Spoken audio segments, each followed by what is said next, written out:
Well, welcome back this morning. Keeping kids safe while they are playing outside and using their bikes. Of course, the holiday season coming, which means a lot of Santa will be bringing a lot of bikes and scooters and so forth. Joining me now to talk about important initiative is Marsha Rickles there at the end and Eileen Leifer, co-chairs of Head Smart. It's a program sponsored by NCJW Palm Beach section. So let's talk first about Head Smart. You've been here for several years sharing your story and why it's so important and why this has become your mission. Yes, well, Head Smart was conceived back in 1988 when my 7-year-old son Jonathan was hit by a car while he was riding his bicycle, and he sustained traumatic head injury, and after a week in a coma in the hospital, he died of a cerebral hemorrhage. And I realized that if he had worn a helmet, because back then nobody did, his life would have been saved. And I had to do something in his name to make it better for other families. I always think about it. I had a bright green or yellow helmet, and I didn't want to wear that back in the 80s and 90s, and now my kids, they know they do not walk outside without a helmet. All right, so talk a little bit about what you have accomplished so far. I know you've been in schools, and it's all about, it's one thing to have a helmet on, but you have to wear it properly. Exactly, and that's what we do, Head Smart does. We go into communities, and especially in schools, and we give the children an education on why they have to wear a helmet, how to wear the helmet, we fit them, and following our educational program, we also provide helmets for any children that do not have them. Right now we are in the C.O. Taylor Kirk Lane School, which is the largest elementary school in Palm Beach, and we will be starting our educational classes next week.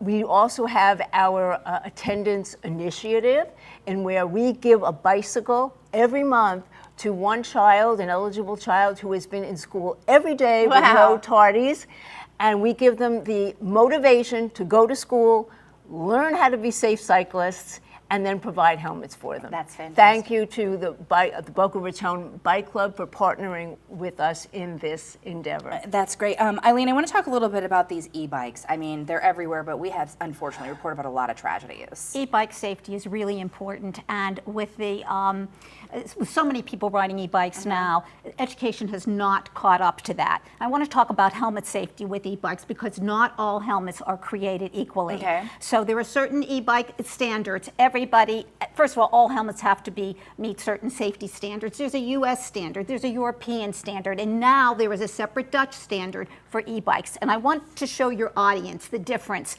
between a regular bike helmet. This is a bike helmet. Look at the contour of it.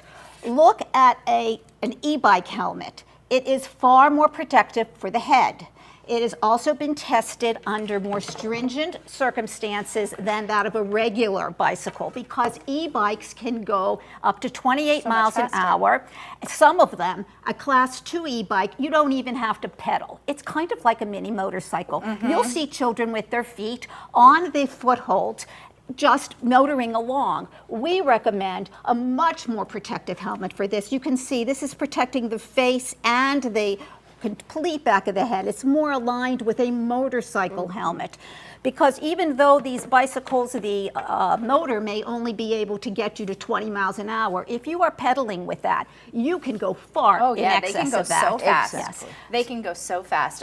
What is your advice to people giving some kind of a motorized vehicle or a bike, a skateboard, a scooter for the holiday season? Personally, I don't believe that young children should be riding e-bikes. They should be exercising their legs and their lungs. You're just giving them something that they don't have to do anything with. All they have to do is, with the Class 2 e-bikes, they just have to turn a throttle, and that's it. But if you are going to give your child an e-bike, make sure they have the correct helmet and that they know the rules of the road. Now, state law has not kept up with the e-bikes. Right now, if you ride an e-bike, you follow the rules of the road for a regular bicycle.